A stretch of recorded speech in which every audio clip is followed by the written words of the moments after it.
La paix que Jésus apporte est le don du salut qu'il avait promis au cours de ses discours d'adieu. C'est la paix que je vous laisse. C'est ma paix que je vous donne.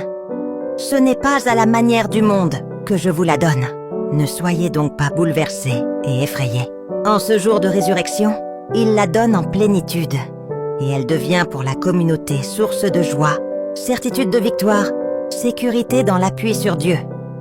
Ne soyez donc pas bouleversés et effrayés, nous dit-il à nous aussi.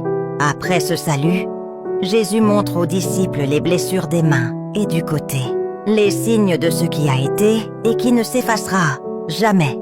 Son humanité glorieuse est blessée. Ce geste a pour but de confirmer la nouvelle réalité de la résurrection. Le Christ qui est à présent parmi nous est une personne réelle. Le même Jésus qui, 3 jours auparavant, fut cloué sur la croix. Et c'est ainsi que dans la lumière fulgurante de la Pâque, dans la rencontre avec le ressuscité, les disciples saisissent le sens salvifique de sa passion et de sa mort. Alors, de la tristesse et de la peur, ils passent à la pleine joie. La tristesse et les blessures elles-mêmes deviennent source de joie. La joie qui naît dans leur cœur en voyant le Seigneur. Il leur dit de nouveau, « La paix soit avec vous ». Il est évident désormais qu'il ne s'agit pas seulement d'un salut. C'est un don. Le don que le ressuscité veut faire à ses amis.